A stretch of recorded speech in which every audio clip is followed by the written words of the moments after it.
Ghetto, ghettunia, gettochana kochana, tyś taka malutka i taka szubrana. Wehres hat da Hand a starke, wehres hat auf sich a Marke, kriegt den schönsten in den besten, a vieler Posten nach dem Gresten. Wenn du bist intelligent und a Cent, dreiste der a Rehm wie a Mess, und a Bräu in und a Dress.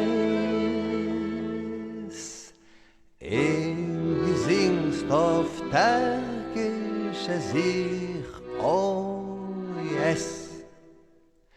Meidler, sag alle Schemen, nisch ka Schminke, nisch ka Bremen, nisch ka Tabari, nisch ka Pfaff. Nisch Rouge, kein Ondulatie, nisch ke Mitte, Kalkulatie, sie haben sie waschen, nisch ka Seif.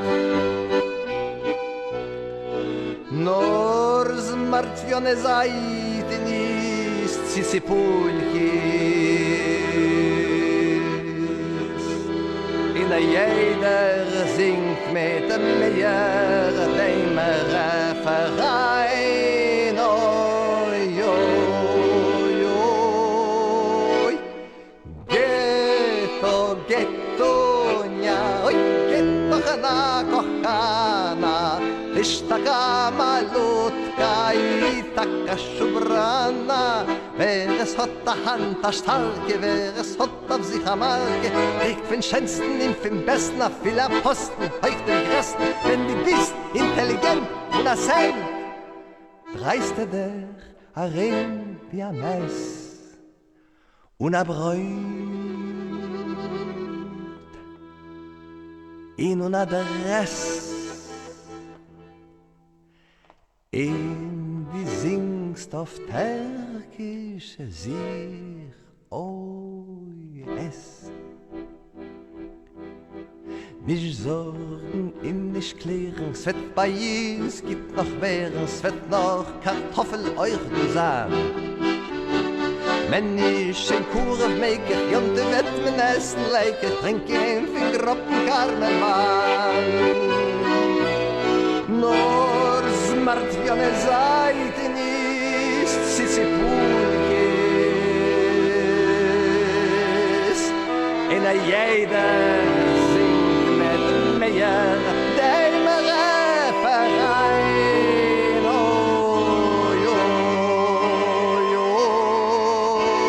oi.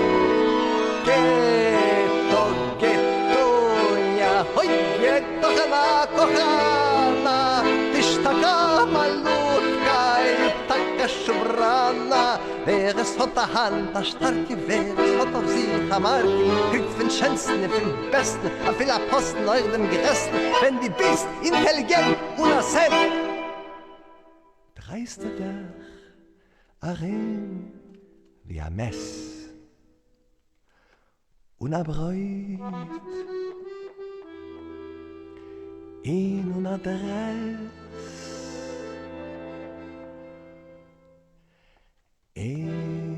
Die singst auf Türkisch sich, oh es.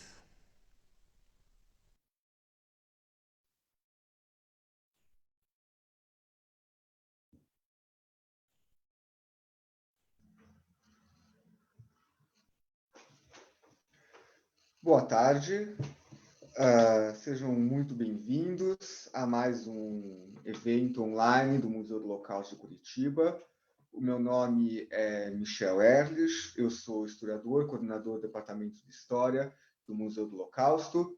Dou as boas-vindas tanto aos que nos assistem aqui pelo Zoom, como aos que também nos assistem na transmissão ao vivo no Facebook. O tema da nossa aula virtual de hoje é múltiplos tempos, múltiplas resistências, a resistência temporal no gueto de Lodz.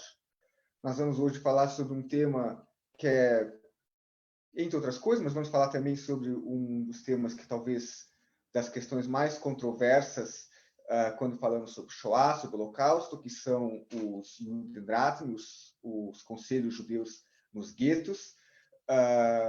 Temos como convidado para falar sobre isso o professor Salomão Misilovitz. Salomão é formado em História pela Universidade Federal do Rio Grande do Sul, membro do Núcleo de Estudos Judaicos da mesma universidade e professor de História e Cultura Judaica no Colégio Israelita Brasileiro em Porto Alegre. Só algumas orientações para os que nos acompanham aqui pelo Zoom. Tá? Após a fala do Salomão, eu vou abrir para perguntas. Só vou pedir que as perguntas sejam feitas na aba Questions and Answers, QIA, que está embaixo, né, na tela de vocês. Nós temos o chat também, mas eu peço que as perguntas sejam feitas no Questions and Answers. Então, que vocês podem fazer as perguntas já durante a fala, que ao final a gente vai fazer rodadas de perguntas.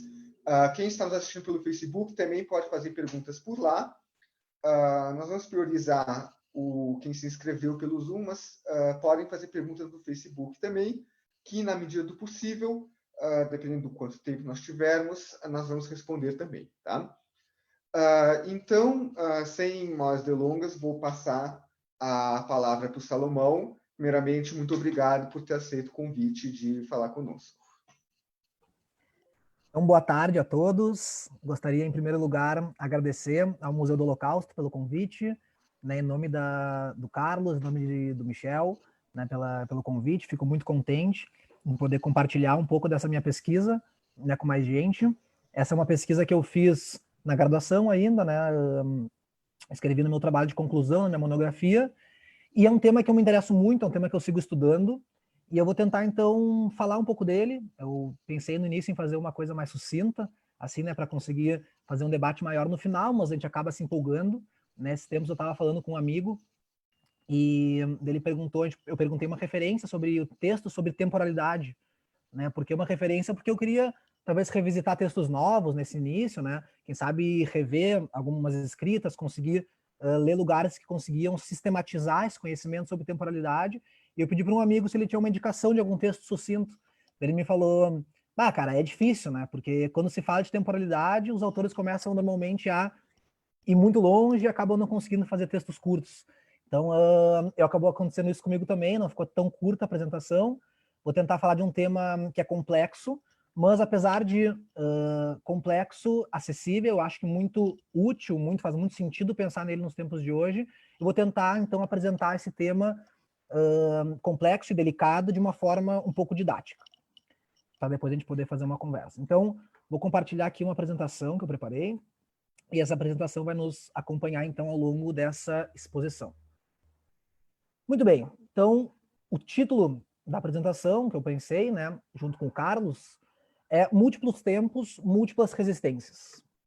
A resistência temporal no gueto de Lodz, que foi um gueto que existiu entre os anos 1940 e 1944. Né? Múltiplos tempos, múltiplas resistências. Por que essa foto, né, eu coloquei aqui no início? Porque eu acho que ela representa um pouco do que seria essa multiplicidade. Né? Quando a gente enxerga ruínas normalmente, né, cenas de ruínas, fotos, fotografias de ruína, a gente imagina isso, né? Tempos que caem sobre tempos que se reerguem sobre os tempos caídos. Né? Seja os tempos naturais da natureza, que a gente pode ver a neve, né, que está consumindo de alguma forma as ruínas de uma sinagoga de Lodz, ao mesmo tempo que a gente pode ver um tempo, que seria um tempo, tanto o tempo judaico, por assim dizer, que começou a cair, o tempo da vida judaica, quanto o tempo moderno, quanto o tempo nazista, que começou a cair também nesse momento.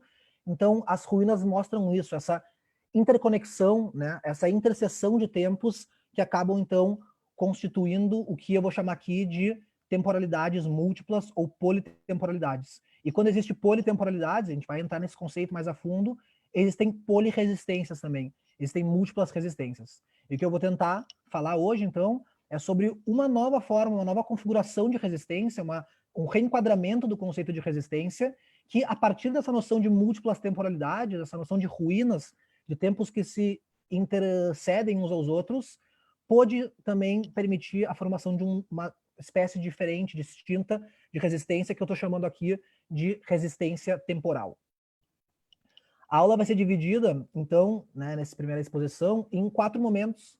Primeiro momento, eu vou apresentar os conceitos fundamentais, que eu acredito que são os conceitos que vão nos permitir debater na mesma linguagem, por assim dizer, a resistência temporal, os conceitos de tempo vivido, temporalidade, politemporalidade, uma palavra parece, né, um dragão, assim, né, mas é uma palavra que a gente vai conseguir se aproximar mais, vai fazer mais sentido. Por fim, coexistência complexa, todos eles em cima de um debate desenvolvido pela Victoria Brown. Né? Ela tem um livro muito interessante que fala sobre a não linearidade e as politemporalidades a partir de uma análise do movimento feminista, e eu acho muito bom esse livro, eu acabei sistematizando essa fala a partir desses escritos dela. No segundo momento, vou falar sobre o gueto de Lodz em si, e sobre Mordechai Chaim Rumkowski, que foi o líder do gueto de Lodz, do Conselho Judaico do gueto de Lodz, nos anos em que ele existiu, e vou tentar, então, entender o gueto a partir dessa teoria das multitemporalidades, desses conceitos apresentados no ponto 1. Depois, então, vou puxar todas essas questões conceituais e também históricas para o debate sobre resistência, falando um pouco sobre a resistência francesa, a resistência alemã, as duas com base no livro da Denise Hollenberg, que, por sinal, falou na terça-feira aqui, né? Eu tive a honra de escutar a palestra dela, ao mesmo tempo que ela foi bastante presente no meu trabalho de conclusão, e aí, então, desenvolver mais especificamente o que seria a ideia de resistência temporal. No final, uma conclusão, responder as perguntas, a gente poder debater um pouco. Então, vamos lá. Primeira parte sobre os conceitos fundamentais. Essa parte que vai ser, acho que, um pouquinho mais densa, né? Mas depois que a gente conseguir se nivelar, aí acho que vai ficar mais tranquilo. Muito bem, quando a gente fala sobre tempo, né? Uma palavra ampla, dizem que tempo é uma daquelas palavras que todo mundo sabe o que é, obviamente. Até o momento em que a gente pergunta para a pessoa o que é tempo, e essa pessoa tem que explicar o que é o tempo. Né? Daí a gente fala assim, não, mas óbvio que eu sei o que é o tempo, eu sinto o tempo, eu vivo no tempo. Tá, mas o que é o tempo? Aí fica mais difícil, né? A gente começa a ter que tentar colocar em palavras uma coisa que é talvez muito intuitiva. Algumas questões para a gente começar a problematizar o que seria o tempo. Né? Quando a gente fala de tempo, a gente fala de tempo da vida, né? O tempo entre o nascimento e a morte, onde a gente se estabelece enquanto pessoas, ou a gente fala de momentos específicos onde a gente consegue sentir o tempo batendo. Né? Ou então, quando a gente fala de tempo, a gente imagina que exista uma unidade temporal, né, que atravessa a nossa existência como se fosse um feixe de luz, né, que vai nos acompanhando, e a gente iria, então, vivendo a nossa vida a partir desse acompanhamento desse feixe de luz, que seria um tempo físico. É isso que a gente se refere quando fala de tempo. Uma outra possibilidade de se perguntar é se o tempo pode ser percebido. É claro que eu sei que a gente consegue perceber, a gente consegue perceber os anos passando, a gente consegue perceber as pessoas envelhecendo, né? Mas, ao mesmo tempo, é uma pergunta que eu acho que não é boba, né? Será que a gente consegue realmente ver o tempo, sentir ele, né? A gente vê, por exemplo, eu agora tô com um cachorrinho em casa, né? Eu peguei ele com 40 dias e já tá com 2 meses e meio, eu vejo que ele cresce muito, toda hora tá crescendo. Né? Mas será que a gente consegue realmente ver quando esse tempo acontece, quando essa movimentação temporal acontece? Uma outra pergunta que a gente pode levantar é se o tempo da nossa vida é igual ou se é diferente do tempo da natureza. Tempo da natureza, aqui se referindo ao tempo dos astros, né, da rotação da Terra em volta do Sol, em volta dela mesma. Será que o tempo da nossa vida acompanha necessariamente esse tempo biológico, físico, natural? Se o tempo se movimenta, a gente sabe disso, em que direção ele caminha? Né? Ele caminha em linha reta? Ele caminha em linhas tortas? Ele é multilinear? Né? E, por fim, uma última pergunta para a gente começar esse momento de problematização. Será que o tempo é uma categoria humana, que nós humanos conseguimos falar dele e sentir ele? Ou será que o tempo ele é uma característica do mundo e a gente só apreende esse tempo que é do mundo? Né? Em outras palavras, o tempo ele é objetivo ou será que o tempo é subjetivo? Bom, com essas perguntas, a gente dispara, então, esse debate sobre o tempo. Vocês podem ver que não é um debate muito simples, né? Ele é bem subjetivo, é bem, como a gente vai ver agora, bem multilinear, ele não segue um caminho único. Mas, para a gente começar, acho importante, então, a gente fazer uma divisão.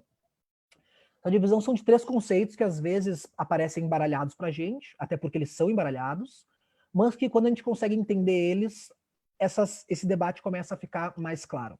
Né? Então, quando a gente se refere a tempo, eu vou estar me referindo ao tempo objetivo, ao tempo físico, ao tempo do cronômetro, aquele tempo do movimento dos astros, né? O tempo que a gente consegue ver quando o Sol nasce, quando o Sol se põe. Então é disso que, mais especificamente, a gente fala do tempo. É difícil, não tem como questionar muito ele, né? Um tempo que a gente sente ele na pele. Mas quando a gente fala de temporalidade, a gente está falando de um fenômeno distinto, que seria a manifestação desse tempo, que é um tempo objetivo, na experiência humana. Ou seja, como nós, como seres humanos, aprendemos esse tempo. Mais do que isso, como nós, como seres humanos, habitamos esse tempo. Né? Como que nós, seres humanos, experienciamos esse tempo. E aqui eu não falo de uma experiência comum. Né? Não que todos os seres humanos apreendem da mesma forma. Tem algumas linhas que vão dizer isso, na minha visão, não. Né?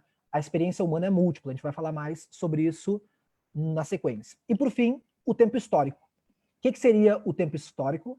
O tempo histórico seria a codificação social do tempo e das temporalidades. Ou seja, uma codificação social sempre envolve uma codificação coletiva. Então, como é que as sociedades, ao longo do tempo, organizam esse tempo? Como é que elas analisam as repetições que acontecem nesse tempo, as permanências, as rupturas? Né? Em outras palavras, como é que as sociedades nomeiam períodos? Como é que as sociedades usam da linguagem para, de alguma forma, aglutinar diferentes temporalidades para dizer este período foi o período do que a gente poderia chamar de modernidade, ou este foi o período da colonização, este foi o período da ditadura. Né? Então o tempo histórico seria isso, seria uma codificação significativa dos tempos e da temporalidade. Né? Mas a gente chega num problema, que é o problema da modernidade. Né? O que a modernidade fez? Ela basicamente juntou o tempo físico objetivo, que a gente consegue entender como né, um tempo que se movimenta, com as temporalidades. O que a modernidade, né, o processo, o fenômeno moderno acabou fazendo? Acabou fazendo uma congruência entre tempo e temporalidade, imaginando que, assim como o tempo é só é o tempo do cronômetro, assim também seria a temporalidade, assim também seria a experiência do ser humano com esse tempo. Né? Logo, se a experiência do ser humano no tempo é uma, a história também vai ser uma. Esse aqui é o Hegel, que está aparecendo na foto. Né? Ele vai falar sobre esse espírito da história. Só que isso é um problema. Né? Porque qual é o problema? Que as sociedades tendem a se enxergar como centro dos mundos, né? O famoso etnocentrismo. E o que as sociedades europeias na modernidade fizeram foi dizer que esse tempo único e essa humanidade única era referenciada pela humanidade, perdão, pela humanidade não, pela civilização ocidental, pela civilização europeia. O que acontece? Todas as múltiplas histórias, as múltiplas experiências de tempo que existem, acabavam condensadas condensadas na referência de humanidade que seria a Europa. Né? Então, por exemplo, quando é que surge o Brasil na história, nessa visão? O Brasil surge na descoberta, entre aspas. Né? A partir do momento em que há descoberta, a gente começa a estudar o Brasil.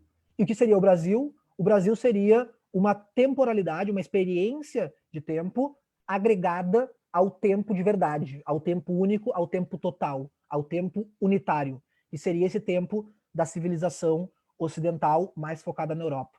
Né? Tem alguns autores, principalmente Walter Benjamin, que vão dizer que esse tempo é um tempo vazio e um tempo homogêneo. É um tempo separado da experiência. É um tempo que ele sim existe, ele plana, e a civilização iria caminhando em cima dele, iria preenchendo aos poucos esse tempo. E as outras temporalidades periféricas preencheriam esse tempo também, mas depois de seguir os passos da civilização primária, que seria a civilização europeia. O Hegel não vai dizer nessas palavras tudo isso, né? Não quero também crucificar Hegel, mas a modernidade acabou fazendo esse processo. Né? O que eu vou propor aqui, que autores pós-coloniais propuseram, pós-estruturalistas também, fazer uma inversão do que seria o tempo, né? Perdão, a temporalidade. A temporalidade, no caso dessa visão pós-colonial, não está ligada necessariamente ao tempo específico, ao tempo o tempo físico, né? Ela está ligada a uma coisa que se chama de tempo vivido, né? que seria esse tempo vivido? Aí vamos entrar no primeiro conceito, um conceito importante para a gente seguir o debate. É um tempo composto, um tempo que não é um, não existe um tempo, né? Existe um cronômetro, tudo bem, mas a forma de aprender o tempo, ela é completamente múltipla, ela é multifacetada, ela é fragmentada, é embaralhada. Cada pessoa apreende o tempo de uma forma. Não só apreende, cada pessoa vive o tempo de uma forma. Por quê? Porque essa forma é constituída pela memória, pela linguagem, pelo espaço, pela geografia, né? E as diferentes sociedades, diferentes pessoas vivem tempos diferentes, né? Isso leva uma mistura das categorias temporais. Passado, presente e futuro estão completamente embaralhados, né? Eu, por exemplo, posso pensar um exemplo aqui dessa aula, né, que está sendo dada. É uma aula que envolve diferentes tempos, né? Ao mesmo tempo que a gente está falando sobre coisas do passado, como é o caso da história de Lodge, que a gente vai falar agora, e atualizando ela, a gente está falando do português. O português também é uma língua do passado, mas se alguém me fala que o português é passado, eu vou dizer não, o português é atual, eu falo português, né? Então, quantos passados não foram necessários, quantas diferentes linhas temporais não foram necessárias para que hoje em dia a gente fale português, né? Então, o português ele faz parte do passado e do presente, né? Ao mesmo tempo, eu estou dando uma aula aqui projetando um futuro, né? O Michel antes me apresentou, né? Fala, o Salomão, ele é formado na URGS, dá aula aqui e ali. Isso tudo, dar uma aula aqui, pode envolver um planejamento, uma ideia de projeção para o futuro, acadêmica, né? Então, ao mesmo tempo que eu dou uma aula, eu estou também pensando em categorias temporais do futuro. As palavras que eu uso, né, também estão se envolvendo com essas multitemporalidades, né? E aí a gente está no meio de uma pandemia. O que é uma pandemia? Uma pandemia desperta na gente muitos sentimentos e impressões futuristas, né? A gente pensa em apocalipse, teleologias, né? Então, os tempos, o tempo vivido do dia a dia é um tempo embaralhado, né? Eu gosto de pensar muito essa figura do quadro, né? O quadro que tem um fundo, que é um fundo aqui no caso branco, mas pode ser de outra cor, e ao longo da vida, do tempo vivido no caso, né? Diferentes tintas vão sendo lançadas e esse fundo branco vai mudando de cores, né? E as cores que vão sendo lançadas sobre outras cores vão conversando com as cores que já estavam, né? Então, toda essa conversa vai acontecendo a um ponto de a gente não conseguir enxergar o branco no fundo, né? Isso é o tempo que a gente conversa, o tempo que a gente conversa não, que a gente vive, é um tempo embaralhado que embaralha as categorias temporais, né? Como é que do tempo vivido a gente chega nas temporalidades? Se o tempo vivido ele é múltiplo e composto, as temporalidades também são múltiplas e compostas. Não tem como se o tempo vivido ser se o tempo vivido é múltiplo, não é uno, não tem como a temporalidade ser una também. A temporalidade vai acabar sendo múltipla e vai acabar sendo composto. E aí a gente chega no segundo conceito, que é desenvolvido pela Victoria Browne, chamado de politemporalidades. Não é possível falar de uma temporalidade. Sempre é preciso falar no plural, é preciso falar de camadas, de fios temporais, é preciso falar de fragmentos, é preciso falar de diferentes composições, de diferentes experiências, de uma complexidade interna. Eu gosto muito dessa imagem, né? Tem vários historiadores que falam sobre ela, do tempo sendo pensado como montanhas, né? Montanhas cheias de sedimentos, sedimentos de milhares e milhões de anos atrás, sedimentos atuais, diferentes formas de vegetação, e tudo isso, de alguma forma, sustenta diferentes montanhas. Não uma montanha, mas várias. Montanhas que caminham para diferentes lugares, montanhas que se transformam ao longo dos períodos geológicos e se transformam quando elas se relacionam com outras pessoas, outras montanhas, outros seres, outros entes. A música também, uma forma da gente pensar, né? Quando a gente escuta uma música, a gente sabe que existe, né, uma fragmentação nela, mas a gente não pensa na música fragmentada, né? A gente escuta a música como um todo, a gente experiencia a música. Quando a gente experiencia a música, perdão, diversos sentimentos vêm pra gente, diversos tempos, as palavras que aparecem ali, né? As diferentes emoções que elas despertam, que falam de tempos diferentes. Mas tudo bem. Sabemos, então, agora já estamos nivelados, né, nessa perspectiva, sobre essas multilinearidades que teria o tempo, a experiência temporal. E a gente chega num segundo problema, que é como essas temporalidades se articulam, então. Se tudo, né, é movimentado, se tudo é movimento, tudo é composto, como a gente vai entender a temporalidade? Né? Como que a gente vai construir ela? Como que a gente vai organizar essa temporalidade? Né? Afinal, não existe nessa visão um tempo condutor. E a gente chega então num terceiro conceito, que é o conceito de coexistência complexa. Não, na visão da Victoria Brown aqui, ela puxa o Chakrabarty também, que é um autor pós-colonial, ela vai dizer não existe unidade, o que existe é uma coexistência complexa de multitemporalidades. Né? No mesmo tempo, habitam muitos tempos. Não a ideia, isso é importante, né? Às vezes parece que é quase a mesma coisa, mas não a ideia de que existe um grande tempo e nesse grande tempo tem várias temporalidades. Não é isso. O próprio tempo é composto, ele só é tempo porque ele é poli. Ela quer romper com a ideia de unidade, com a ideia de um tempo total. A única coisa que existe no tempo são politemporalidades. E como que eles se organizam? Através de disputas. Não existe forma de a gente entender essa multitemporalidade, e é aí que eu respondo essa pergunta, né? Não existe forma de entender a multitemporalidade buscando uma unidade. A gente tem que entender as disputas de tempos. Quando a gente entende essas disputas de tempo, a gente busca organizar essas disputas de tempo, a gente acaba formando essa coexistência complexa, consegue movimentar essa coexistência complexa. Né? Tem uma frase aqui da Gloria Anzaldúa, de 1999, que eu acho que pode ser um exemplo bom para a gente pensar essas politemporalidades. Ela está falando sobre uma terra, né? Movimento Chicano. O movimento Chicano foi um movimento dos anos 60 no México e no sul dos Estados Unidos, que buscava reconhecimento de direitos para populações indígenas, que buscava reconhecimento de direitos para populações periféricas. Ela escreve, então, agora Anzaldúa, nesse momento, esse poema, que ele fala o seguinte: esta terra foi mexicana uma vez, foi indígena sempre, e será novamente. Então, essa terra aqui no sudoeste, né, dos Estados Unidos, o que ela está falando sobre a terra? Ela não está invocando uma narrativa mítica, dizendo, no passado a terra foi dos indígenas e foi retirada dos indígenas e hoje em dia ela é uma terra dominada pelos colonizadores, né, que hoje em dia são a civilização ocidental. Ela não está falando isso. Ela está falando, essa terra foi mexicana. Ou seja, ela começa chamando de mexicana, não de indígena. Mas mesmo quando mexicana, ela sempre foi indígena. Mas se ela foi indígena, como que ela é indígena? Que é assim que ela segue o poema. Ela é e também será novamente. Ou seja, uma perspectiva de continuidade para o futuro.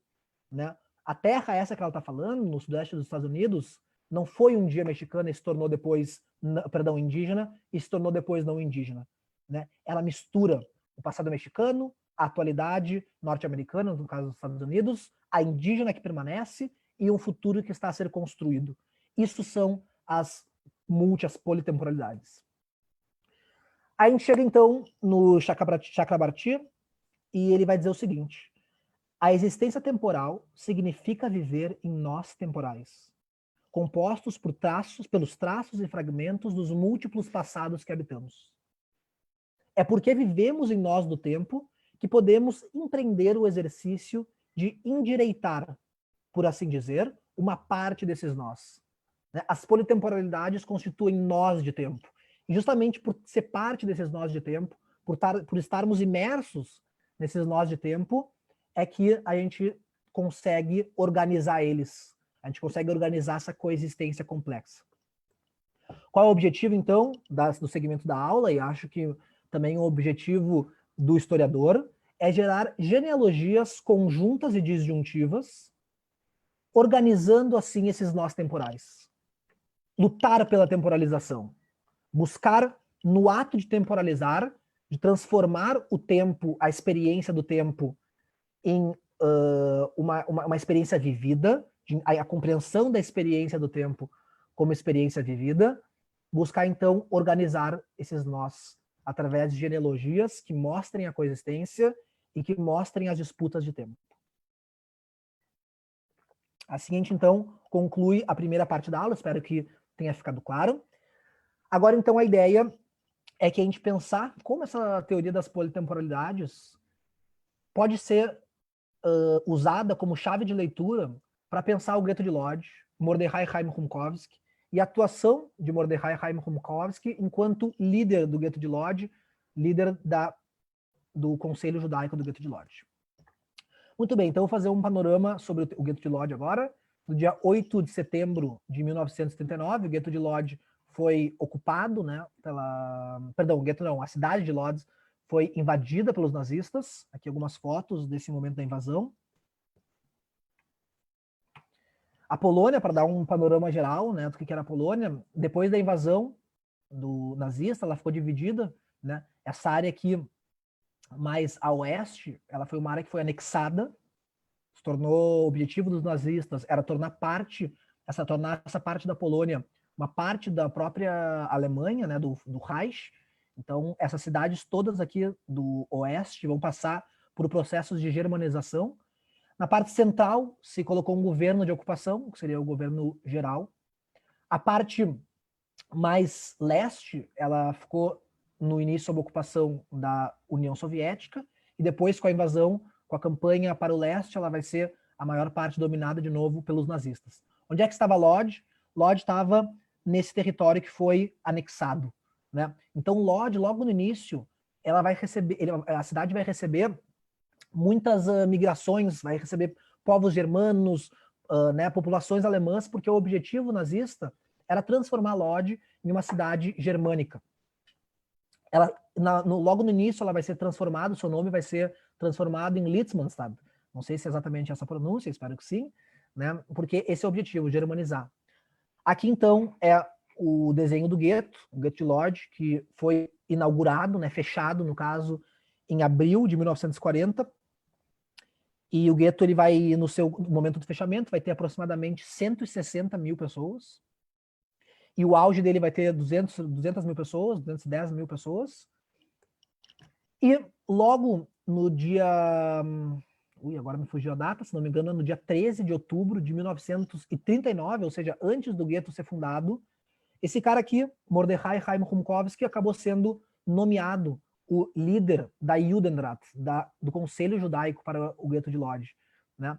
Ele se torna, então, o cargo de ancião dos judeus de Litzmannstadt.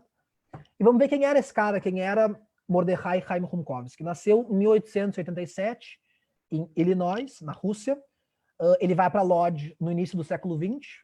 Ele estuda num Heder, numa escola judaica, e isso na parte inicial da infância dele. Depois ele vai estudar numa escola elementar russa. Então ele vai falar o Yiddish, vai falar o polonês, vai falar russo também.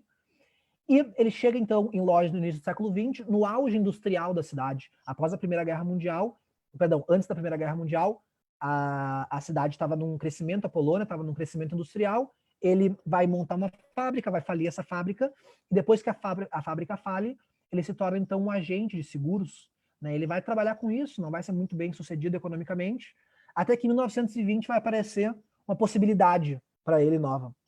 A possibilidade é na comunidade judaica de Lodz. Ele vai acompanhar um acampamento de jovens judeus de férias, uma espécie de mahané, né, para quem conhece o vocabulário. Ele vai acompanhar esse acampamento e ele vai se destacar. Ele vai ser um destaque, e a partir disso ele vai começar a ser muito bem falado como uma pessoa muito atenciosa com as crianças. E ele então, em 1926, vai ter a chance de ouro da vida dele, nesse momento. Ele vai construir um orfanato chamado Beit Yosef. Ele consegue arrecadar dinheiro a partir da morte de um filântropo chamado Yosef, e ele consegue, com o nome desse filântropo, arrecadar dinheiro, e arrecadando esse dinheiro ele funda esse orfanato, que no início era um orfanato mais ligado a atividades de verão, e em seguida se torna um orfanato também anual, acontece anualmente. Rumkowski vai ter um problema. Em 1931, ele sofre uma acusação. Ele sofre a acusação de abuso. Ele é acusado por uma funcionária do gueto de Lodz. Ele é... do gueto de Lodz, não, perdão. Do orfanato dele, Beit Yosef. Ele é acusado de abusar tanto de funcionários, quanto de professoras, quanto de, inclusive, crianças. E esse processo, então, vai começar a correr. Por muito tempo esse processo vai correr. Ele vai ser denunciado, ele vai ter um inquérito contra ele, mas por causa da demora do processo de julgamento, Não vai acontecer nada com ele, apesar de que a reputação dele vai estar bastante suja, até que no dia 13 de outubro de 39, ele se torna o ancião dos judeus de Lodz e esse processo simplesmente some. Qual é uma das leituras que se faz? Que Mordechai Chaim Rumkowski viu a possibilidade de se tornando o ancião, se tornando uma liderança importante no gueto de Lodz, na cidade de Lodz, ele poderia de alguma forma aumentar a sua reputação, né? Não necessariamente que ele esperou por isso, né, só para limpar o seu nome, mas ele viu que era uma possibilidade de crescimento pessoal esse cargo. Muito bem, o gueto é criado, ele é fechado em maio de 1940 e, em seguida, Rumkowski vai abraçar a tarefa de tornar o gueto um lugar administrado por ele, o gueto um lugar extremamente burocrático, um gueto um lugar organizado, né? Ele vai criar uma série de ministérios, muitos ministérios, vai criar uma corte de julgamento, onde essa corte julgava os acontecimentos jurídicos, né, do gueto de Lodz, ao mesmo tempo que ele vai criar aquela que vai ser a sua principal força de sustento, que é a polícia judaica. A polícia judaica não era armada com cacetetes, mas vai ser a polícia que vai ser a principal aliada de Rumkowski para manter o gueto sob seu funcionamento, o gueto sob suas ordens, né? Aqui a gente vê uma foto de Rumkowski com alguns dos seus ministros, aqui duas fotos da polícia judaica. Ao mesmo tempo, já no início do ano de 1940, ele vai começar a desenvolver uma estratégia que vai ser extremamente polêmica, como o Michel comentou lá no início, que é a estratégia produtivista. Uma estratégia que Rumkowski imaginava que funcionaria como um antídoto para a possível morte que os judeus poderiam sofrer, para o possível ataque que os judeus poderiam sofrer. O que era essa estratégia? Através da produção, principalmente de uniformes para o exército nazista, seria possível se manter vivo. Era isso que Rumkowski acreditava, né? Ele vai insistir insistentemente, com perdão da redundância, nessa lógica de que se nós formos produtivos, nós seremos salvos. Na visão dele, não teria porquê os nazistas quererem acabar com os judeus se os judeus fossem produtivos, né? Por isso que a gente pode ver esse gráfico aqui do lado, que em setembro de 1940, o gueto tinha 40 mil trabalhadores nas fábricas, né? Em junho de 42, esse número vai para 68. Em setembro de 42, vai para 74 mil trabalhadores. O objetivo de Rumkowski era sempre ampliar o número de trabalhadores, com isso podendo salvar, né, dependendo da visão aí que se tem do Rumkowski, mas podendo fazer com que esses trabalhadores fossem úteis e por isso fossem mantidos vivos, né? Esse plano do Rumkowski não vai dar certo por muito tempo. Em 1942, Rumkowski acreditava que o plano dele estava dando certo, mas em 42 ele recebe a ordem de que deveria selecionar 10 mil pessoas para serem evacuadas, serem mandadas para algum lugar, que não era dito para onde, mas provavelmente já sabia da existência dos campos de concentração. Então 10 mil pessoas são deportadas em 42, em janeiro. Entre 22 de fevereiro e 2 de abril, 34 mil pessoas são deportadas. E entre 4 e 5 de maio, 10 mil pessoas são deportadas, quase 11 mil. Em 5 meses, 54 mil pessoas foram deportadas, né? Qual foi o momento mais polêmico? E aí sim, o momento em que é duro de falar, um momento, enfim, complicado para a história judaica, complicado para a história do mundo. Quando, em 4 de setembro de 1942, Rumkowski dá um discurso na Praça dos Bombeiros, no gueto de Lodz, falando de uma ordem que ele recebeu das autoridades nazistas. Essa ordem dizia que deveriam ser entregues 20 mil crianças com idade inferior a 10 anos, e se não fosse suficiente o número de crianças para se atingir o número de 20 mil, o restante desse número ia ter que ser comportado por idosos. E se o número de crianças com menos de 10 anos e de idosos também não fosse suficiente, o número ia ter que ser completado com pessoas que não trabalhavam. Rumkowski, então, dá esse discurso, que ficou eternizado, né, como um discurso famoso dele, um discurso muito cruel, muito frio, que ele fala: meus irmãos e irmãs, enviem seus filhos para mim. Pais e mãe, enviem para mim seus filhos. E um recorte. Eu e meus associados mais próximos não pensamos primeiro em quantos perecerão, mas em quantos é possível salvar. chegamos à conclusão de que, por mais difícil que seja para nós, devemos tomar em nossas próprias mãos a execução dessa ordem. Devo executar a cirurgia sangrenta e sinistra. Devo amputar os membros para salvar o corpo. Eu não falo para cabeças quentes, falo com a sua razão e sua consciência.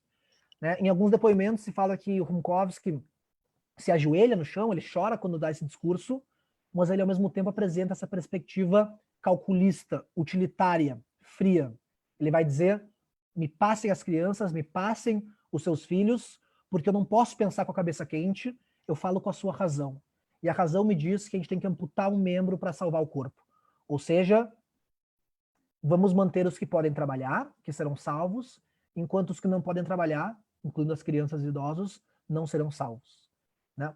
A polícia judaica vai fazer uma deportação forçada, vai entrar de casa em casa, vai abrir as casas, vai deportar, vai levar esses judeus todos para os vagões de trem, vão ser deportados. E depois disso se fala nas crônicas do gueto de Lodz que uma espécie de depressão tomou conta do gueto, mas por mais que essa depressão acontecesse, as pessoas estavam tão famintas, estavam tão necessitando de questões básicas como alimentação, que elas não sentiram tanto quanto usualmente sentiriam a perda de seus filhos. Por mais 2 anos, entre 42 e 44, o gueto vai funcionar. 4/5 do gueto eram trabalhadores, já não tinha mais pessoas, entre aspas, improdutivas no gueto. Até que Rumkowski acreditava que então, finalmente, se tinha chegado onde ele queria. A produtividade total geraria salvação. Mas em junho de 44, próximo já à derrota dos alemães na guerra, essa ordem que o Rumkowski imaginava também vai ser destruída. Porque em junho de 44, Himmler vai dar uma ordem de que o gueto seja destruído, a população resiste, né? A população não quer que o gueto seja destruído. Himmler diz que todos os que estavam lá tinham que ser deportados. A polícia judaica ainda assim contribui com a deportação, ajudando a levar os judeus que viviam lá para os vagões, mas não é suficiente. As pessoas sabem que é a última deportação, que é a deportação final, que levaria eles à morte. E aí o exército alemão vai acabar finalizando esse processo de execução. No dia 28 de agosto de 44, Rumkowski é deportado junto com a família em Auschwitz. Ele vai embora no último vagão que foi do gueto de Lodz até Auschwitz, e ele vai morrer em Auschwitz. Como Rumkowski morre, não sabemos exatamente, existem alguns depoimentos. Primo Levi levanta 2 possibilidades da morte dele. A primeira é que ele se recusou a seguir uma ordem de deportação mesmo. Não, perdão, não é que ele recusou a seguir a ordem. Ele não quis, ele se colocou na frente do irmão, que ele não queria que o irmão fosse deportado e acabou tomando um tiro. E uma segunda teoria, né, de um depoimento, diz que ele negociou com o deportador, com o chefe que ia deportar ele negociou com o deportador que ele só iria para Auschwitz caso ele recebesse uma carta de indicação, dizendo que mesmo em Auschwitz ele deveria ser bem tratado porque ele tinha sido um colaborador. Né? Então, mesmo depois de tudo isso, sabendo que só pelo fato de ser judeu, não importava se fosse produtivo ou não, o judeu não ia conseguir se manter vivo, Rumkowski ainda acreditou até a sua morte que por ser produtivo ele ia conseguir chegar à salvação. Muito bem. Como Rumkowski aparece na memória? Nos primeiros 50 anos ele aparece como um colaboracionista. Nos anos pós-guerra se fala que Rumkowski é um colaboracionista, que ele é um ser desprezível, que ele é um falso messias, que ele é comparável aos nazistas por ele ter sido um ditador. E a partir dos anos 70 e 80 começa a surgir uma espécie de relativização dessa função de Rumkowski. Começa a se falar de uma ambivalência na atitude dele, né? Será que ele foi tão colaboracionista? Será que no fundo ele não tinha alguma boa intenção, né? O que a gente vai tentar fazer agora? Como pensar a atuação de Rumkowski, voltando para aquele início que a gente falou, voltando para a ideia dos nós temporais, das politemporalidades. Né? Como organizar esses acontecimentos que se transcorreram no gueto de Lodz a partir da ideia de politemporalidades. Começo com esse gráfico. Né? Esse gráfico mostra o número de mortes de judeus, e de mortes não, de assassinatos, né, de judeus ao longo da Segunda Guerra Mundial. Né? A gente vê que aqui entre 42 e 43 tem ao auge, né? O maior crescimento. Esse auge é decorrente da solução final, obviamente. Então, ali tem... E também do avanço da Alemanha na Rússia. Então, todos os vilarejos, né, foram sendo destruídos pelos Einsatzgruppen. Depois de 43 tem um declínio. E em 44 tem um retorno. Né? O retorno do auge das mortes. É muito importante a gente pensar que, por mais que haja um declínio, a gente está falando de milhares de mortes por dia. Né? Por meses, por dia, a gente está falando de 30, 40, 50, 100 mil mortes, né? E nos auges falando de 200, 300, até quase 500 mil mortes por dia. Né? O que é o curioso aqui, que vai nos ajudar a entender esses nós temporais? Que neste período, entre abril de 44 e outubro de 45, tem uma elevação. Qual seria o motivo dessa elevação? Né? Tem alguns motivos, os guetos começaram a ser exterminados, né? A gente pode ver que a destruição do gueto de Lodz foi aqui, foi em junho, julho e agosto de 1944. Mas a pergunta que a gente fica, que vai nos ajudar a entender esses tempos, é por que no momento em que a Alemanha estava num declínio de guerra, a Alemanha estava sendo derrotada, a Alemanha já sabia que ia ser derrotada, os nazistas haviam perdido a batalha em Stalingrado, estavam começando a serem empurrados de volta para Berlim. Por que nesse auge de derrota, de destruição do mundo nazista, em vez dos nazistas aproveitarem a mão de obra judaica para conseguir organizar o seu exército, para conseguir gerar produtividade, para conseguir gerar bens materiais, para escravizar os judeus, para gerar lucro para eles, por que é justamente nesse momento em que eles decidem vamos colocar uma solução final e total na existência do mundo judaico? Né? Quando a gente lê isso, pelo menos para mim, e alguns autores também que eu estudei, parece ter uma clara contradição. Né? Uma contradição de lógicas, uma contradição de relação com o tempo. Né? Não parece fazer sentido para a gente que isso tenha acontecido. Faria muito mais sentido, conforme a linha da queda do desempenho da Alemanha na guerra caísse, a queda do número de mortes de judeus também caísse. Mas não é isso que acontece. Muito bem. Que chave interpretativa eu vou tentar usar, então, para explicar isso? A chave da coexistência complexa, que junto nesse período que a gente está falando da existência do gueto de Lodz e do nazismo como um todo, coabitavam entre múltiplas temporalidades, duas temporalidades primordiais, estruturadas, que se chocavam entre si. Essas temporalidades se apresentavam em duas racionalidades distintas. A racionalidade moderna e a racionalidade nazista. A moderna seria a racionalidade da lógica meios-fins. Um meio, a ação de algum meio específica, tem um objetivo final. Eu só faço aquela coisa porque no final eu vou me beneficiar com alguma recompensa que ela me trará. Né? Ela é, portanto, utilitária. Ela pensa que quem produz o que é produtivo se salva. Né? Ela é material, ela pensa no lucro. Né? Ela é decorrente de uma construção de mundo centrado no capitalismo, no capital, nas lógicas das trocas mercantis. Não é? Essa é a racionalidade moderna. Por outro lado, junto a essa racionalidade moderna e conversando com essa racionalidade moderna, estava a racionalidade nazista.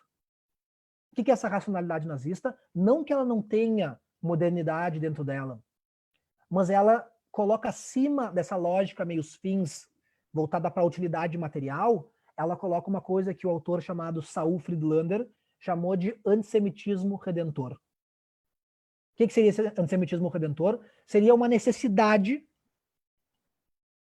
da humanidade, uma necessidade do povo alemão de empreender uma cruzada redentora contra o judeu.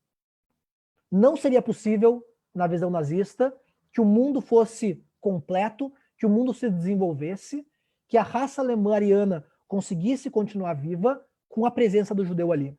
Por isso, acima de uma lógica materialista, estava uma lógica de que o judeu deveria ser aniquilado.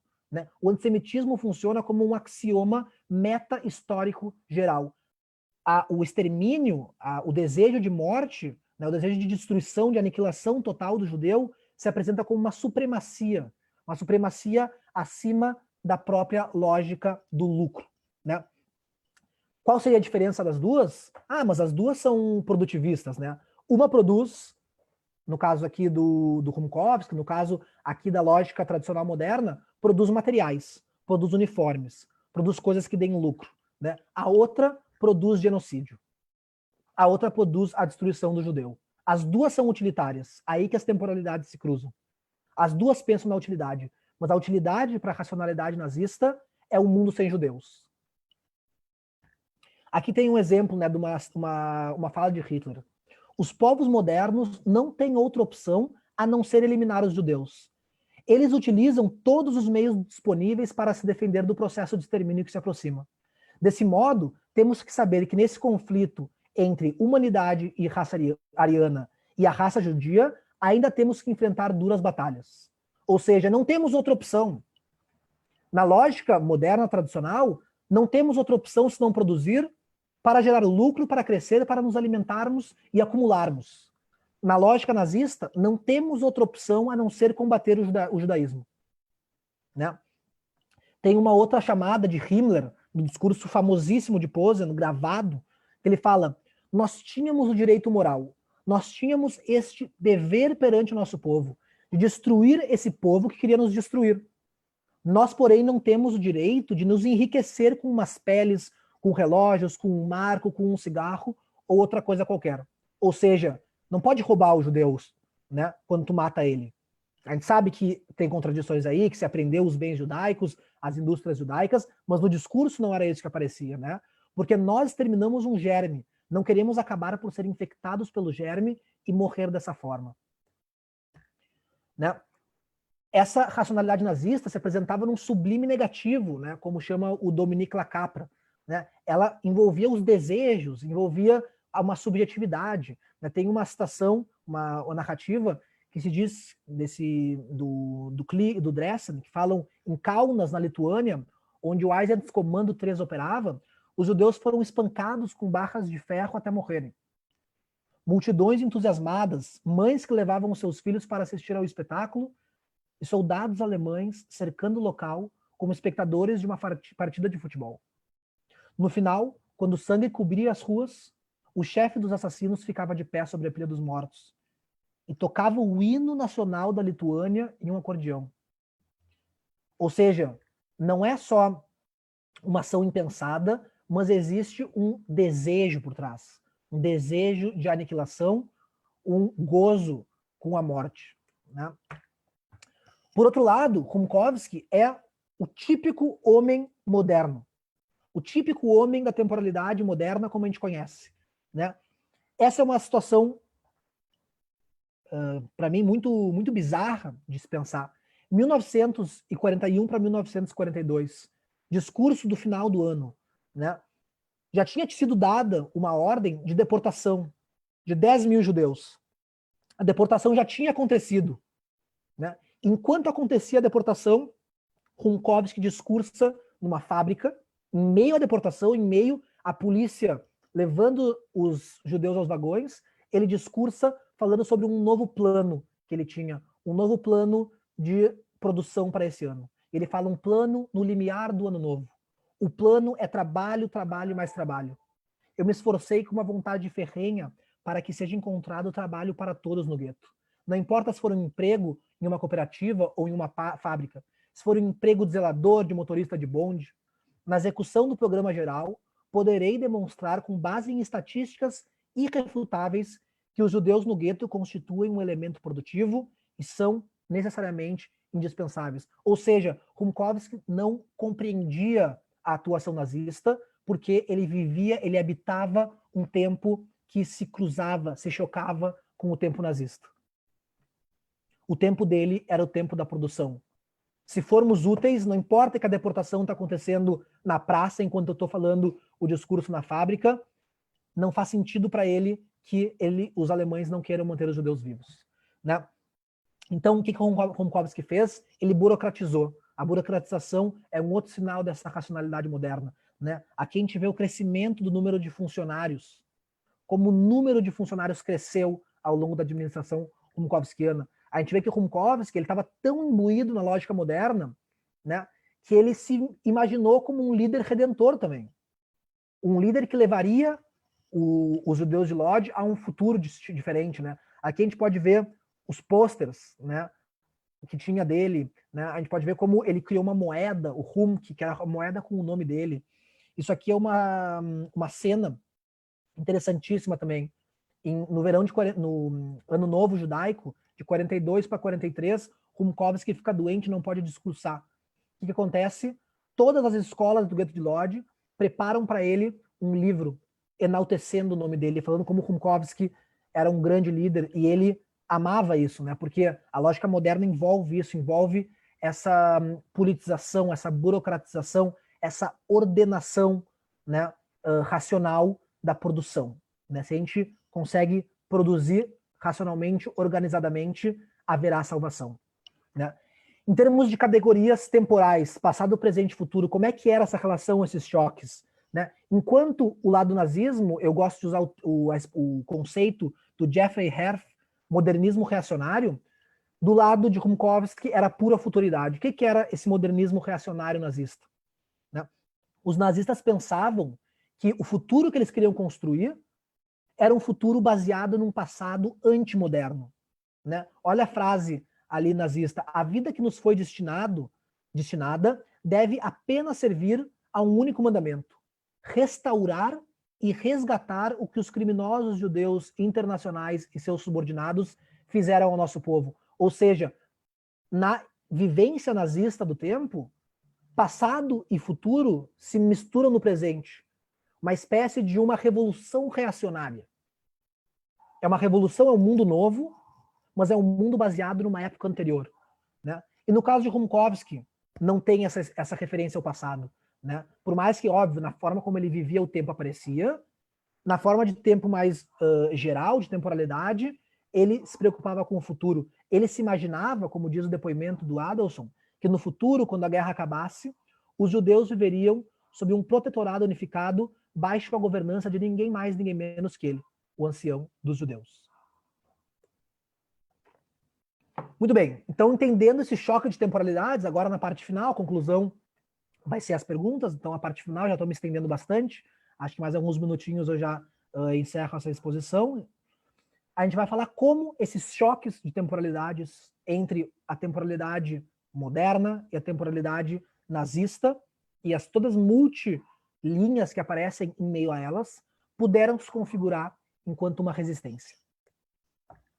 Muito bem, eu vou... esqueci de avisar, eu vou usar como referência o livro da Denise Hollenberg, que falou, né, na terça-feira aqui, que ela fala um pouco sobre a resistência. O debate sobre resistência é infinito, né, gigantesco. Eu peço desculpas se alguém aí que está ouvindo domina mais o debate que eu, inclusive. Esse conceito que eu quero desenvolver está em construção, então a gente pode conversar, debater juntos, mas eu vou tentar fazer uma exposição que utilize o principal debate sobre a resistência, falando sobre como ela pode servir para se pensar uma resistência temporal.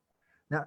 Quando a gente pensa inicialmente em resistência, a gente costuma imaginar uma resistência como um ataque a uma força externa. Né? Um ataque a uma potência que te domina. Né? Um ataque a uma força que nós não temos controle. Então, como é que se resiste nessa perspectiva tradicional? Se resiste atacando ela. Se resiste diretamente, se revoltando, através de uma rebelião. Né? E por muito tempo, se criou na Europa, e na França principalmente, esse mito da resistência francesa. Né? De que na França, por exemplo, a maior parte dos cidadãos teriam de alguma forma resistido. Né? Alguns com a luta armada, outros não com a luta armada, mas todos estavam indignados com essa opressão externa. Né? Quem não estava era colaborador. Então se cria essa linha dicotômica entre aqueles que resistiram diretamente e os que não resistiram. Os que resistiram são atribuídos termos positivos. Né? Os que não resistiram são atribuídos termos negativos. A gente sabe, né, hoje em dia, pelo menos na minha visão, que essa dicotomia ela é pobre. Né? Existem múltiplas formas de resistência. E foi isso que o autor Martin Brossat fez. Ele usou dois termos, resistance e Widerstand. Né? Ele fala que resistance são atitudes refratárias do dia a dia. São formas de não se curvar. Ao longo do dia a dia, tinham pessoas que resistiam, mas não diretamente, não através de um ataque, não através da luta armada, não pegando em armas. Que eram atitudes do dia a dia que, de alguma forma, contribuíam para frear, contribuíam para minar a dominação nazista. Né? Contrário a isso, seria Widerstand, que aí sim, seria a atitude de rebelião. Né? O que eu quero trazer com a ideia de resistência temporal? Eu quero tirar um pouco essa dicotomia de resistente e colaborador e pensar menos numa perspectiva moral de se a pessoa que resistiu ela estava necessariamente bem intencionada na sua resistência, se ela estava necessariamente pensando em resistir, então não uma perspectiva intencionalista, mas sim uma perspectiva funcionalista. Qual foi a função que aquela atitude daquela pessoa teve em relação à força opressora?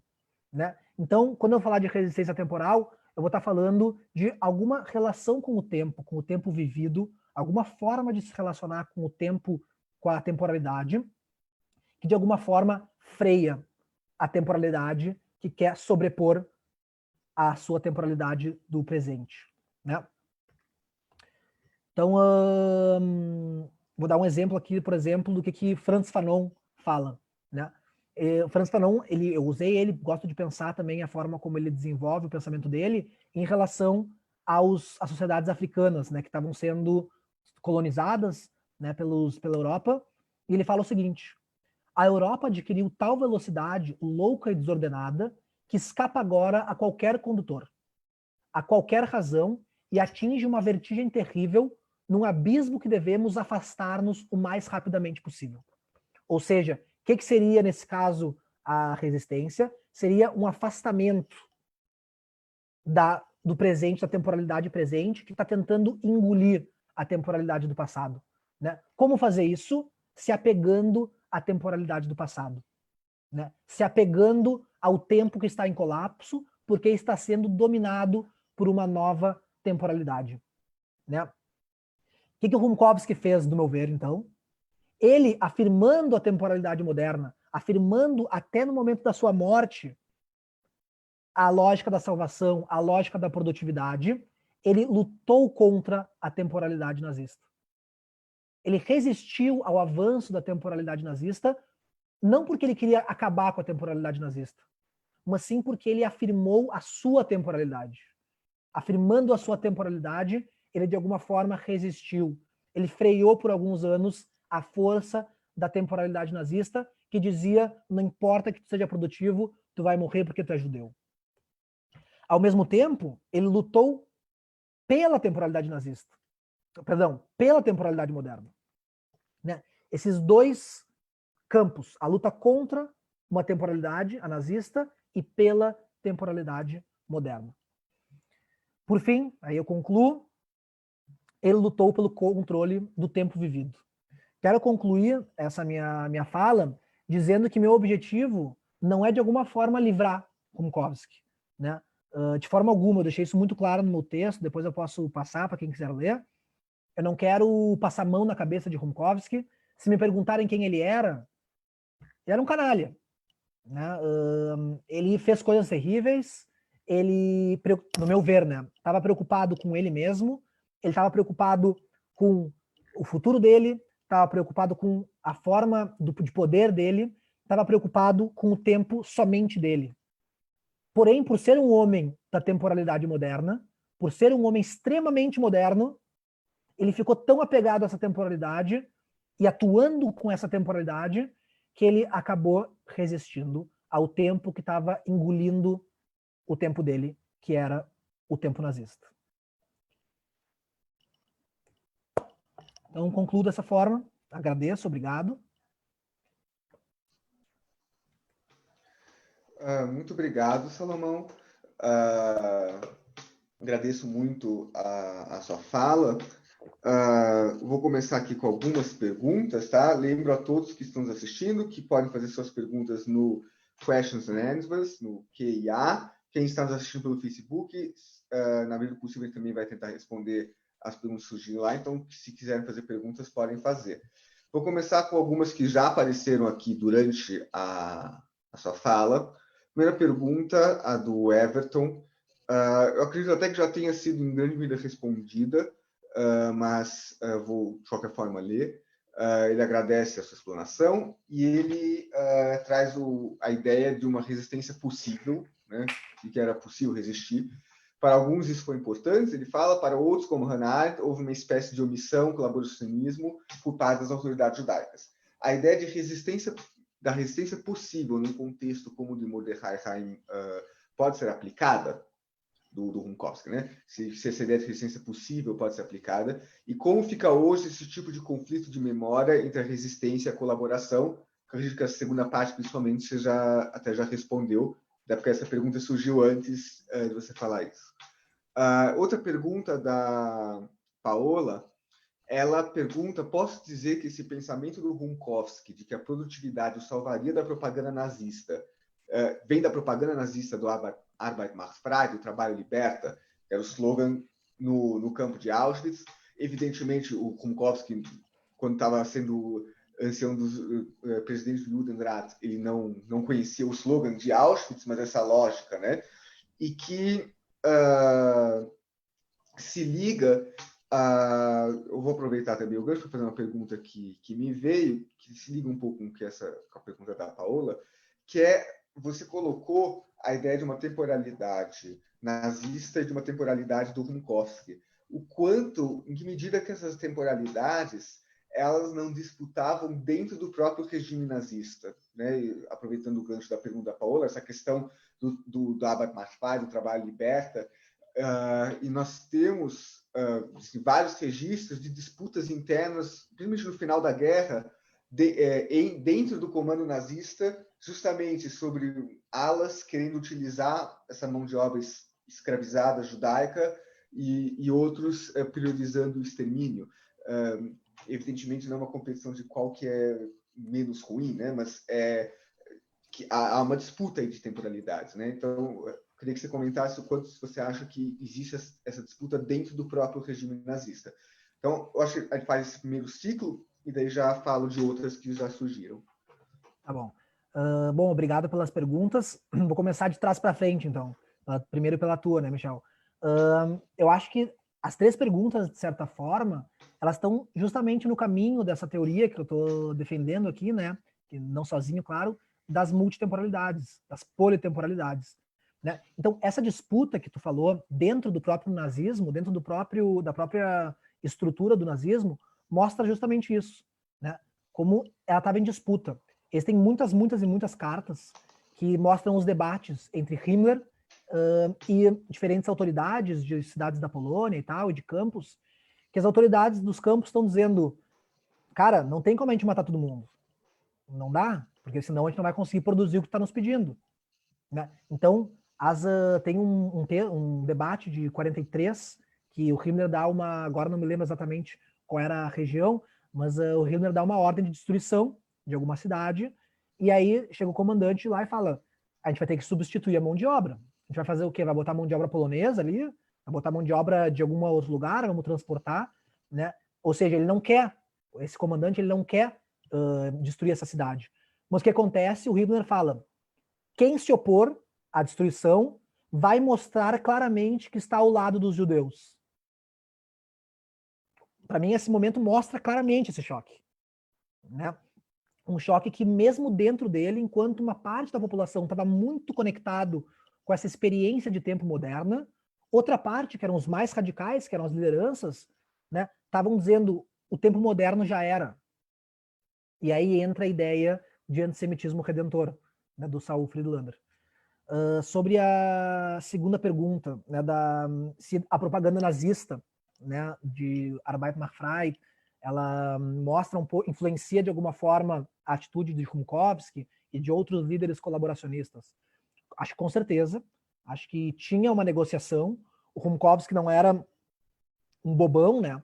Ele via que de alguma forma ele conseguia ganhar poder dentro do gueto. Tem inclusive depoimentos que falam que nos primeiros anos do gueto, Rumkowski era extremamente respeitado, inclusive pelos próprios nazistas, né? Depois de um tempo isso acaba, depois de um tempo Rumkowski, né, vai perder a autoridade, ele vai, inclusive tem um depoimento de uma cena em que ele entra na casa no escritório do comandante do gueto de Lodz, do lado alemão, eles discutem e o comandante dá um tapa na cara dele, né? Ele sai humilhado, sai chorando de lá, mas isso demorou para acontecer. No início, o Rumkowski acreditava que talvez realmente fosse possível a salvação, né? E outra coisa também que responderia é justamente mostrar como o próprio tempo nazista estava conectado com a temporalidade moderna, porque ele é fruto dela, né? Então, obviamente, essa ideia de salvação e trabalho ainda existia, estava se conectando, estava em disputa e certamente influenciou. E sobre a primeira pergunta, né, que é sobre acho que do Everton, sobre resistência possível, né? Eu entendo essa perspectiva, né? Porém, meu objetivo aqui no caso do Rumkowski é tirar a ideia intencionalista. Eu cheguei a comentar um pouco sobre isso, né? Eu estou menos preocupado com a intenção do Rumkowski, se ele tentou fazer o possível ou não. Ou seja, porque se a gente pensa assim, ele fez o possível, a gente pensa, então ele queria o bem, então ele queria salvar os judeus, então ele queria que não tivesse destruição, né? Meu objetivo não é esse. Se ele era ou não era, se ele fez o possível ou não, não sei. Mas a questão principal aqui, no meu ver, é que ele resistiu porque ele afirmou um tempo contrário a um tempo dominante, né? Acho que esse debate é interessante. É interessante o debate, se ele fez o possível ou não. Acho que é interessante para a atualidade, mas eu acho que a ideia de resistência temporal expande um pouco ele.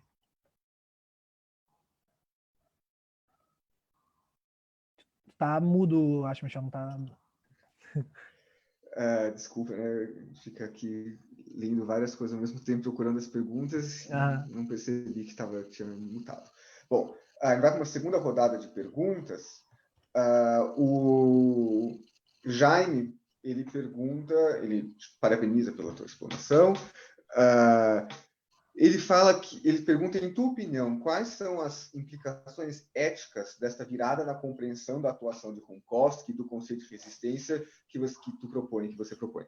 Há algo a se compreender como contribuição estratégica, pedagógica e até mesmo política frente aos novos totalitarismos e suas temporalidades que ameaçam emergir em nosso tempo?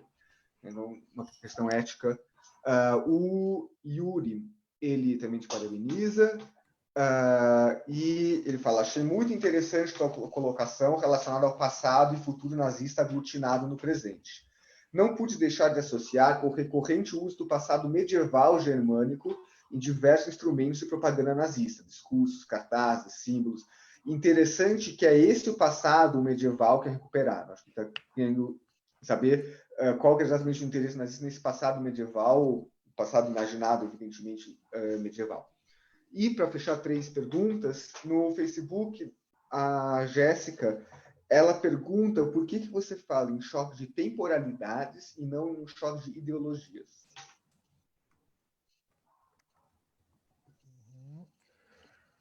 Tá, muito bem. Então, obrigado pelas perguntas, né? Vou começar pela do Jaime. Então, buenas. A implicação ética, né? Enfim, eu pensei muito, né? Quando eu fui escrever esse trabalho, pensei muito sobre a implicação ética que ele tinha. É um debate complicado, né? Porque a gente sabe que Rumkowski é um personagem polêmico, é uma figura polêmica. O discurso dele de Me Deem Suas Crianças é duro de ler, eu me emociono sempre que eu leio, né? Mas, ao mesmo tempo, eu acho que qual pode ser duas coisas, né? Primeiro, em relação ao meu comprometimento ético. Eu estou comprometido, né, no meu ver, quando a gente estuda as temporalidades, com uma perspectiva de justiça, né? Justiça social, de pensar um mundo onde a justiça possa, de fato, imperar, por assim dizer, né? E para fazer isso, a gente tem que tentar buscar caminhos alternativos, né? Quando não está dando certo um caminho, a gente busca caminhos alternativos. Então, quando eu falo de Rumkowski, de alguma forma pode soar como uma passagem de pano para ele, não é com o objetivo de permitir que outras pessoas atuem como ele atuou, mas sim de desafogar o debate sobre tempo, desafogar o debate sobre temporalidade, para talvez com isso pensar em novas alternativas para o mundo que a gente vive, né? Então, eu não acho que existe uma contradição ética nessa ideia, né? Eu acho que pelo contrário, ela é um compromisso ético de a gente pensar tempos diferentes. Então, eu acho que tinha mais uma segunda pergunta do Jaime, agora não estou me lembrando. Ah, sim. Qual a questão de atuação, né? De que perspectivas de atuação, de novos horizontes que essa ideia pode trazer. Eu penso que o que a gente tem que começar a fazer, pensando dessa forma, é qual o tempo que a gente está afirmando, né? Qual o tempo que a gente está afirmando, quais temporalidades, tentar, como diz o Chakrabarti, tentar organizar nós temporais, né? E eu acho que hoje está cada vez mais fácil de fazer isso, né? Não que seja um trabalho fácil, mas é muito possível. A gente vê uma briga de temporalidades hoje, no meu ver, acontecendo. Depois a gente pode falar sobre isso, sobre questões mais específicas. Eu, inclusive, escrevi um textinho esses tempos, podem ver ele no Medium, sobre isso, né? Sobre os tempos do bolsonarismo, enfim. Então a gente tem que pensar que tempos a gente está afirmando, e aí também, puxando de novo o Chakrabarti, quais são as temporalidades que a gente está permitindo que se desenvolvam, né? Tem um debate bem interessante sobre temporalidades feito com o Frederick Jameson, que ele debate o Chakrabarti, e o Jameson fala, se tu não pensa num tempo totalizante, como tu vai pensar uma alternativa de sistema para um tempo totalizante, sem sugerir um novo tempo totalizante de justiça de verdade, né? O Jameson, ele é um marxista, ele vai dizer como a gente pensa uma alternativa para o capitalismo, sem pensar uma alternativa total, já que o capitalismo é total. E aí, o que o Chakrabarti responde? Ele fala o seguinte, não é com a totalidade que a gente combate a totalidade, né? A gente tem que abrir essa totalidade, a gente tem que desfazer e organizar nós para que outras temporalidades não totalizantes possam emergir. E quando diferentes temporalidades emergirem, aí sim a gente vai começar a poder minar essa grande tempo que seria o que o Jameson chama de capitalismo, né? Então, eu imagino que é isso, a gente tem que começar a olhar para as nuances, olhar para as multilinhas e questionar qual tempo a gente afirma. Sobre a segunda pergunta, do passado medieval, né? Sim, tem infinitas referências, né, do Yuri, que falou sobre o passado medieval, a ideia de gueto, né? A ideia da estrela, a ideia de uma marca para se diferenciar, né, de quando se sai do gueto, no caso aqui do nazismo, diferenciar quem é um judeu e quem não é judeu. Qual seria o interesse nazista, né? Bom, de acordo com o Jeffrey Herf, né, qual era qual o significado do termo de modernismo reacionário? Né, que o nazismo pegava os instrumentos modernos, né, a tecnologia, a burocratização, né, a tecnologia de máquinas, a tecnologia de guerra, e ao mesmo tempo que usava essa tecnologia, em termos culturais, ele estava numa época anterior à modernidade, e aí sim uma época anterior, que no presente dele, do nazismo, seria um romantismo mais tradicional, né? Uma visão bucólica de sociedade, uma visão anterior à modernidade, porque é uma rejeição à modernidade, né? Então, diferentes referências medievais vão aparecer, né? Porque acredito que a Idade Média seja o principal símbolo contrário a uma espécie de modernização. Quem fez isso não foram os nazistas, foram os próprios renascentistas, depois, né, o iluminismo e tal. Então, acredito que a referência medieval seja por causa disso, uma contraposição a uma cultura, né, moderna. E, por fim, a pergunta... Me esqueci o nome da pergunta. É Jéssica o nome. A Jéssica. Da última pergunta. Obrigado, Jéssica. Então, sobre choque de ideologias, né? Bom, primeiro que ideologia é um termo muito, muito, muito debatido, né? O que seria ideologia? Tem perspectivas de diferentes espectros, né? Se existem ideologias, se existe uma ideologia, daria para fazer esse debate? Daria. Mas a minha impressão aqui é que ideologia, ela limitaria isso que eu estou falando, né? Quando a gente fala de tempo, não está falando de ideia. Isso é a diferença lá do início, né? O tempo não é transcendental. Não é eu acredito numa ideologia, eu quero uma ideologia, eu penso, né, acredito que é esse tipo de ideologia que a Jéssica estaria se referindo. né? O tempo não é assim. Tem autores que pensam que sim, o tempo é externo, né? O tempo é aquele feixe de luz que nos acompanha, né? No meu ver, não. E na visão pós-colonial, alguns pós-estruturalistas também, o tempo ele é vivido, né? O tempo ele acontece no agora. Então, falar em disputas de tempos é falar de disputas de existências, disputas de formas de ambientar o mundo, né? Então, eu acredito que teria essa diferença, não daria para colocar ideologias aqui. Até porque o Rumkowski ele não defendia uma ideologia, né?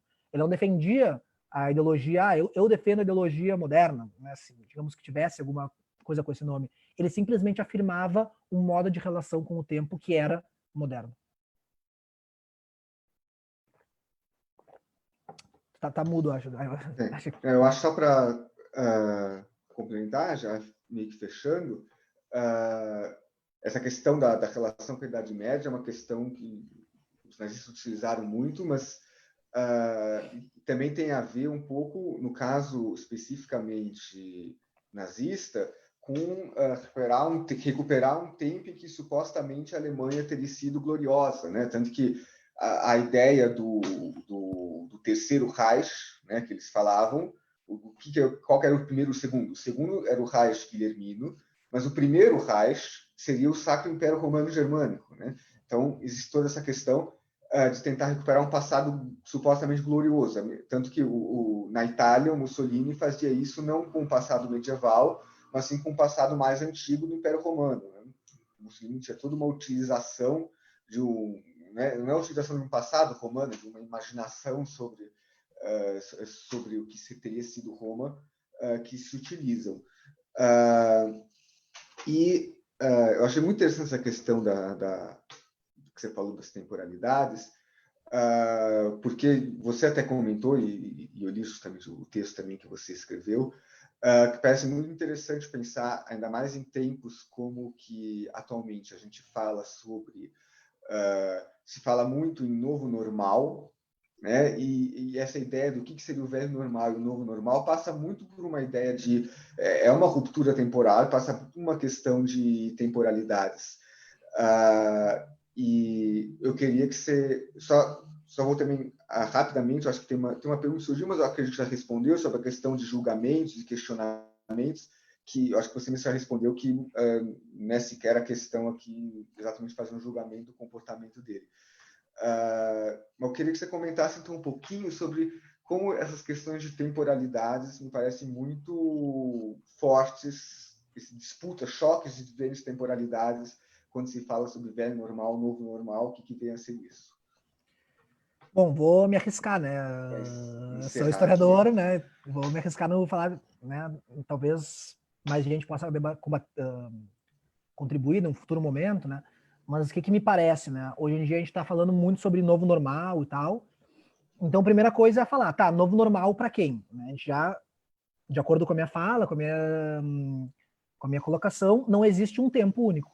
Não existe um tempo unitário. Não existe um tempo linear. Existem muitos tempos. Então, falar em um novo normal não cabe, no meu ver, para a totalidade da população, né? Vivemos um novo normal. Tá, todo mundo, de alguma forma, está influenciado por uma intrusão, né, do vírus na nossa vida, mas como esse vírus vai fazer a gente se relacionar com o tempo, vai variar.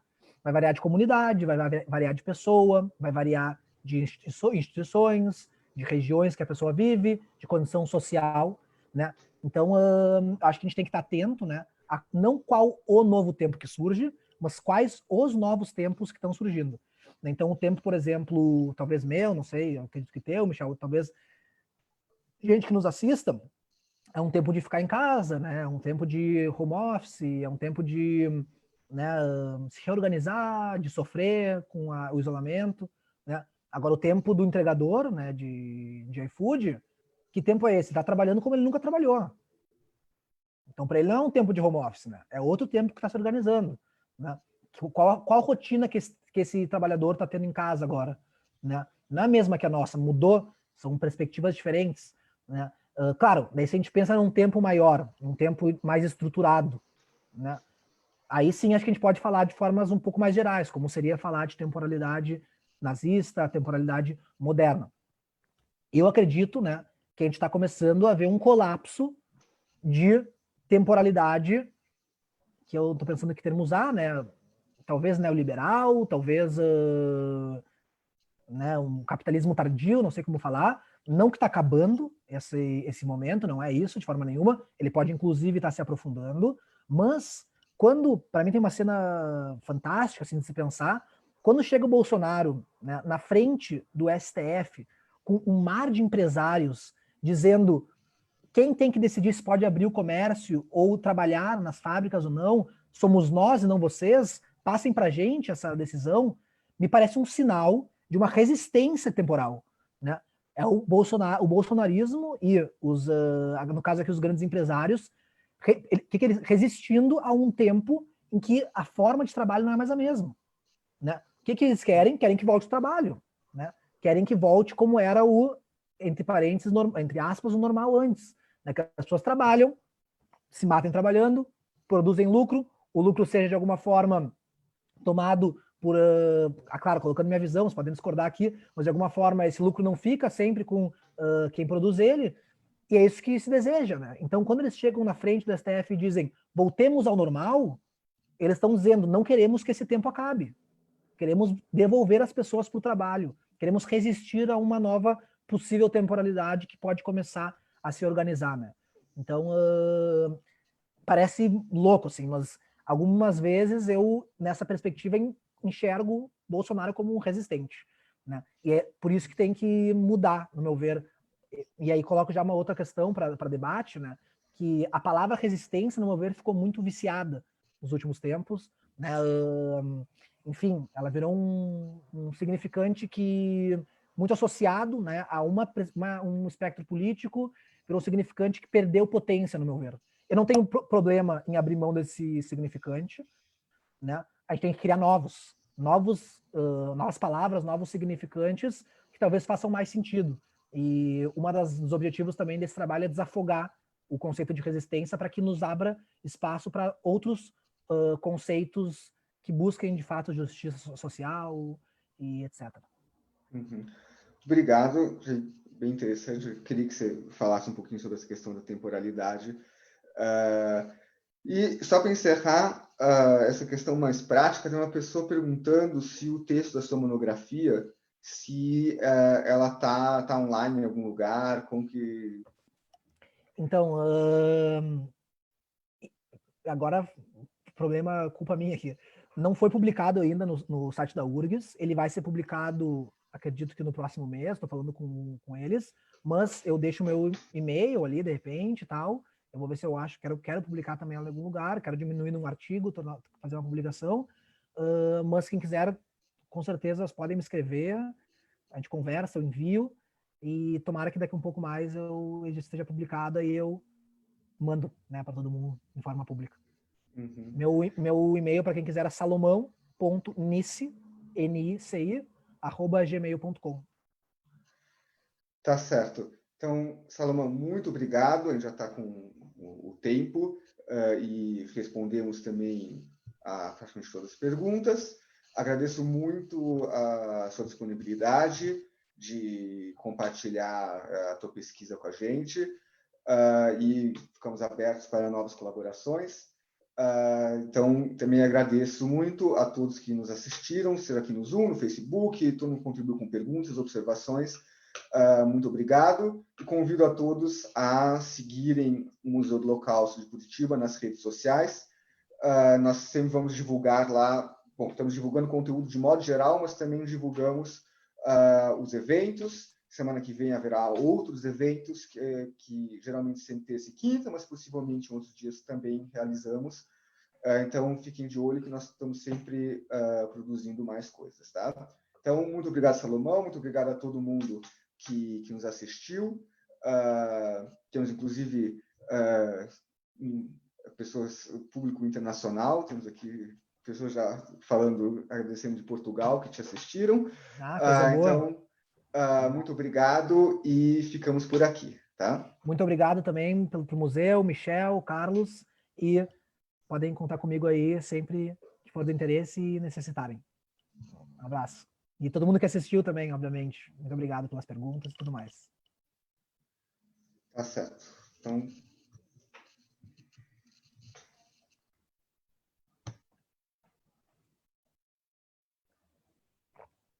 Ghetto, ghettunia, gettochana kochana, tyś taka malutka i taka szubrana. Wehres hat da Hand a starke, wehres hat auf sich a Marke, kriegt fin schönsten in fin besten, a filler Posten nach dem Gresten. Wenn du bist intelligent und a Cent, dreiste dich a rein wie a Mess, und a Bräu in und a Dress.